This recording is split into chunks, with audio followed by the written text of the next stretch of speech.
In the first line of reasoning, he uses three indications to show that water is the principle of being of things. The first of these is that the nutriment of living things must be moist, but living things derive nourishment and being from the same principle. Thus, moisture appears to be the principle of being of things. The second indication is that the being of any physical thing, and especially of a living one, is conserved by its proper and natural heat, but heat seems to be generated from moisture, since moisture itself is, in a sense, the matter of heat. Hence, from this, it appears that moisture is a principle of being of things. The third indication is that animal life depends on moisture, hence an animal dies as a result of its natural moisture being dried up, and is kept in existence as a result of its moisture being preserved. But in living things, to live is to be. Hence it is also evident from this that moisture is a principle of being of things. These three indications also have a natural connection with one another, for an animal is nourished by moisture because its natural heat is sustained by moisture. And from these two it follows that animal life is always due to moisture, but that from which a thing comes to be, that is, from which a thing gets its being, is a principle of everything that derives being from it. And for this reason he adopted this opinion that moisture is the principle of all things. In a similar way, he also draws an indication of this from the generation of things, because the process of generation of living things, which are the noblest of beings, come from seed. But the seed, or spermata, of all living things has a moist nature. Hence from this it also appears that moisture is a principle of generation of things. Again, if we add to all of the above points the fact that water is the principle of moisture, it follows that water is the principle of things. But there are some. Here he shows how Thales was led to the above position by the authority of the ancients. He says that prior to Thales and many years before the men of Aristotle's time, there were some men who, the first to speculate about the gods, who seem to have held this opinion about nature, namely that water is the principle of all things. With a view to making this clear, we must bear in mind that among the Greeks, the first who were famous for their learning were certain theological poets, so called because of the songs that they wrote about the gods. These poets, who were three in number, Orpheus, Musaeus, and Linus, of whom Orpheus was the more famous, lived during the time when the judges ruled over the Jewish people. Hence it is clear that they lived long before Thales, and much longer before Aristotle, who lived during the time of Alexander. These poets dealt to some extent with the nature of things by means of certain figurative representations and myths. For they say that Oceanus, where the greatest aggregation of waters is found, and Tethys, which is the name they give to the goddess of the waters, are the parents of generation, implying under the form of a myth that water is the principle of generation. They cloaked this view in another fabulous story, saying that the oath or vow of the gods was by a certain body of water, which the poets call Styx, and describe as an underground swamp. And when they said that the gods swore by water, they implied that water was nobler than the gods themselves, because an oath or vow is taken on what is most honorable. Now that which is prior is more honorable, for the perfect is prior absolutely to the imperfect, both in nature and in time. Although in a particular being imperfection is prior temporally to perfection, hence from this it is evident that they thought that water is prior to the gods themselves, whom they thought to be celestial bodies, and since these earliest thinkers said that water is the principle of things, if there was any opinion about natural bodies prior to theirs, we do not know what it was. Thus what Thales is said to have thought about the first cause of things is now clear. A certain philosopher named Hippo was not credited with adding anything to those mentioned because of the imperfection of his knowledge or understanding. Hence, in On the Soul, Hippo is placed among the ruder thinkers, for in that work it is stated that Hippo, basing his argument on the seeds of things, as was said here of Thales, held water to be the soul and principle of things. Hence it is clear that he adds nothing to Thales' view, or the statement can mean that, since he spoke imperfectly, he did not make himself worthy to have his doctrine included here with the others. Anazamines and Diogenes. Here he gives the opinion of those who held that air is the principle of things. These were Diogenes and Anazamines, who held that air is naturally prior to water and is the principle of all simple bodies, that is, of the four elements, and thus of all other things. Menes is the third philosopher after Thales and the disciple of Anazamander, who was the disciple of Thales. Diogenes is said to have been the disciple of Anazamines. Yet there is this difference between the opinion of Diogenes and that of Anazamines. Anazamines held that air is the principle of things in an absolute sense, whereas Diogenes held that air could be the principle of things only if it possessed a divine nature. From this comes the opinion which is touched on in On the Soul. Now, the reason why he held that air is the principle of things could be taken from the process of respiration by which the life of animals is conserved, and because the processes whereby things are generated and corrupted seem to be modified as a result of changes in the air. Hypocess of Pontium. Here he states that two philosophers, Hypocess and Heraclitus, held that fire is the material principle of things, and they could have been influenced by its subtleness, as is said below. Empedocles, here he gives the opinion of those who posited many material principles. First, he gives the opinion of Empedocles, who held that there are a limited number of such principles. Second, that of Anaxagoras, who held that there are an infinite number, and Anaxagoras. First, he gives Empedocles' opinion regarding the three elements mentioned above, water, air, and fire, which he says are the principles of things, adding to them a fourth, earth. Second, he gives Empedocles' opinion about the permanence of these elements, like those who hold that there is one material cause. He holds that these elements always remain and are neither generated nor corrupted. However, he says that other things are generated from and divided into these elements according as a greater or smaller number of them are combined or separated out. That is, inasmuch as these four are united by the process of combination and lose their unity by the process of separation. Anaxagoras. Here he gives the opinion of Anaxagoras, who was the other disciple of Anazamines and the classmate of Diogenes, a native of Clazomene. He was prior to Empedocles in years, but later in his activity or work, either because he began to philosophize later or because his explanation of the number of principles is less satisfactory than that of Empedocles. For he said that there are an infinite number of material principles, whereas it is better to take a limited and smaller number, as Empedocles did, as is stated in Physics.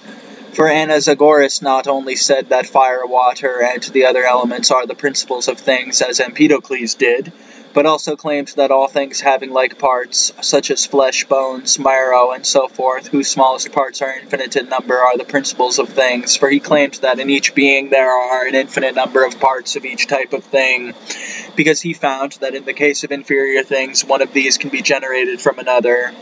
He said, in fact, that things could be generated only by being separated out from a mixture, as Aristotle has explained more fully in Physics.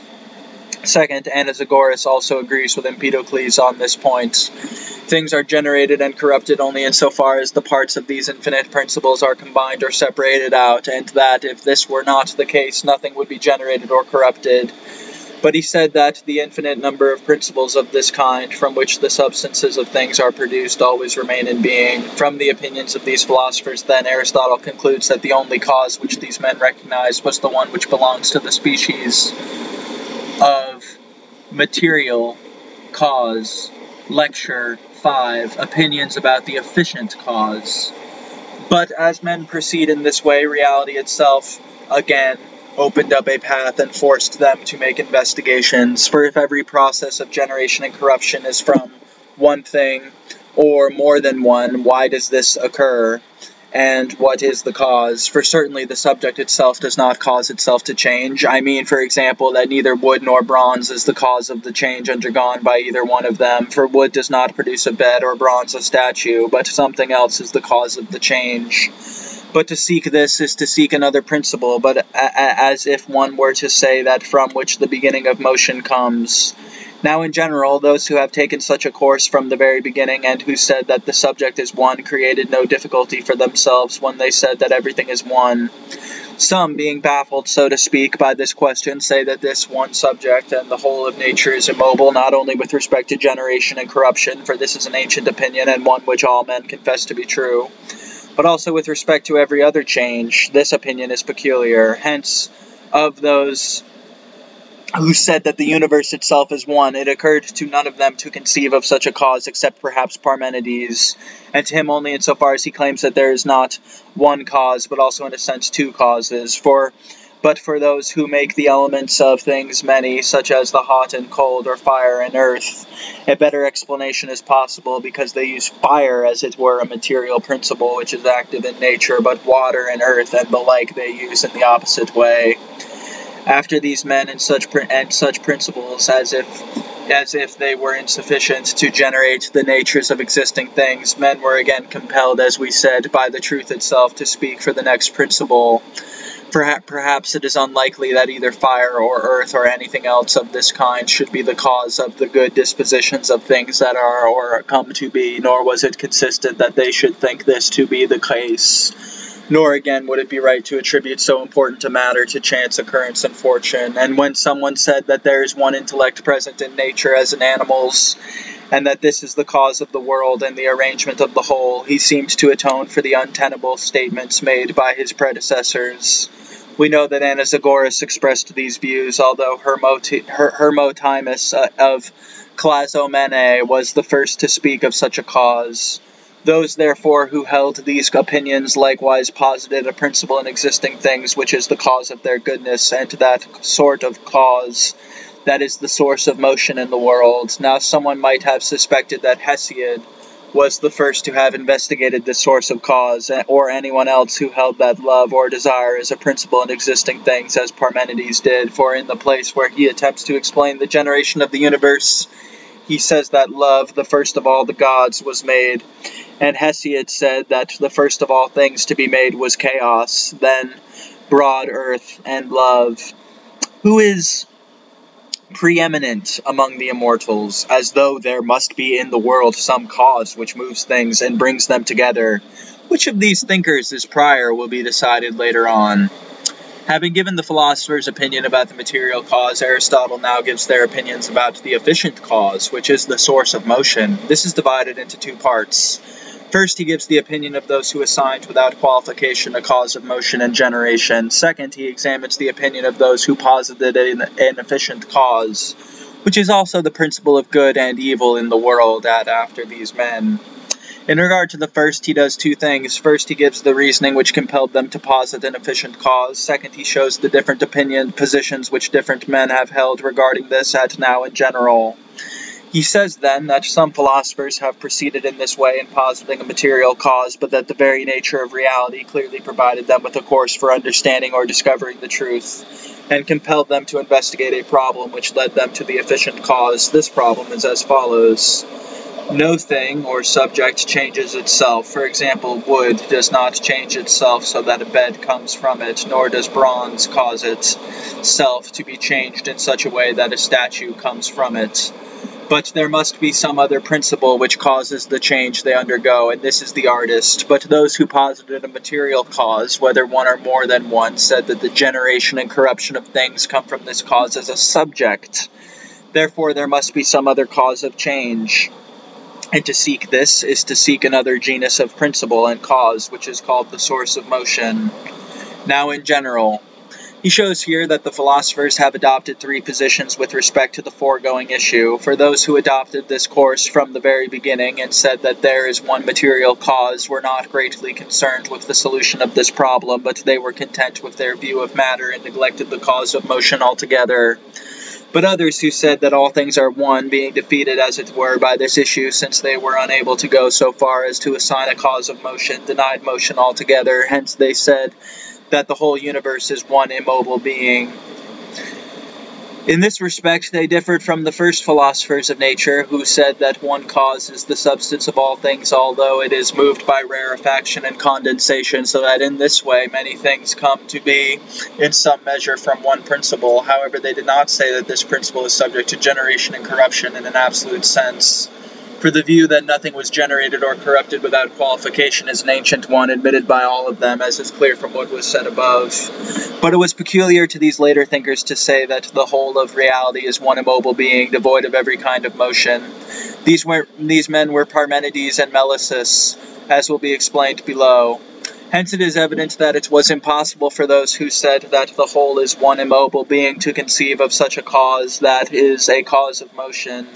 By the very fact that they did away with motion, they sought in vain for a cause of motion. An exception was Parmenides, for even though he held that there is only one thing according to reason, he held that there are many things according to the senses, as will be stated below. Hence, inasmuch as Parmenides held that there are many things, it was in keeping with his position to hold that there are many causes, one of which would be a mover, and the others something moved. For just as he held that there are many things according to the senses, in a similar way it was necessary for him to hold that there is motion according to the senses, because a plurality of things can be understood to be produced from one subject only by some kind of motion. Third, there were those who, in making the substances of things many, assented to the aforesaid reasoning by positing a cause of motion, for they maintained that the hot or the cold, that is, fire or earth, are causes. And of these they used fire as having a mobile, that is, an active nature, but water, earth, and air they used in the opposite way as having a passive nature. Thus fire was a sort of efficient cause, but the others a sort of material cause. After these men, here he gives the opinion of those who posited an efficient cause, not only as a principle of motion, but also as a principle of good and evil in things. In regard to this, he does two things. First, he expounds their views. Second, he shows in what respect they failed in assigning the causes of things at these thinkers. In regard to the first, he does two things. First, he gives the reasons for their position by which they were induced to posit another cause besides the foregoing one. Second, he shows how they posited this kind of cause in different ways at and when someone. He says first, then, that after the foregoing philosophers who held that there is only one material cause or many bodies, one of which was active and the other passive, and after the other first principles given by them, men were again compelled by the truth itself, as we said, as was stated above, to seek the next principle, the one which naturally follows the foregoing one, namely the cause of good. This is really the final cause, although it was held by them only accidentally, as will be seen below, for they held that there is a cause of goodness in things only after the manner of an efficient cause. They were compelled to do this because the foregoing principles were not sufficient to account for the generation of the natural world in which some things are found to be well disposed. The fact that bodies are conserved in their proper places and are corrupted outside of them proves this. So do the benefits resulting from the parts of animals which are found to be disposed in this manner, according as this is in keeping with an animal's good state of being.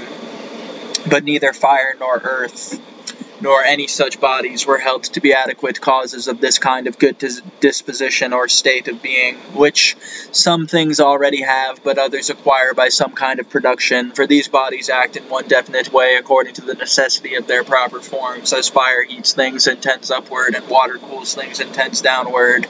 But the aforesaid benefits and good states of the being of things must have a cause which is not limited to one effect only, since the parts of different animals are found to be disposed in different ways, and in each one insofar as it is in keeping with its nature.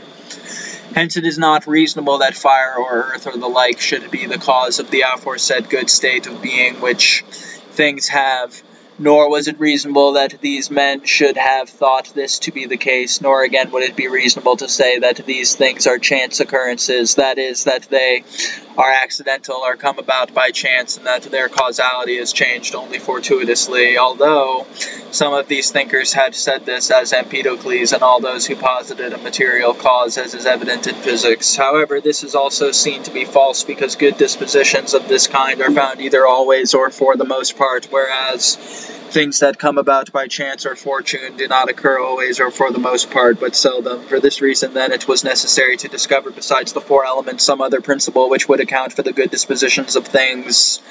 Another text has, nor again would it be right to attribute so important a matter to chance occurrence and fortune, but this means the same as the above.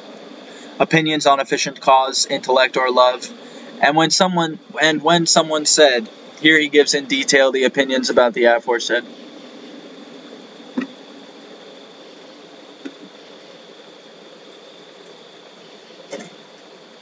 principle.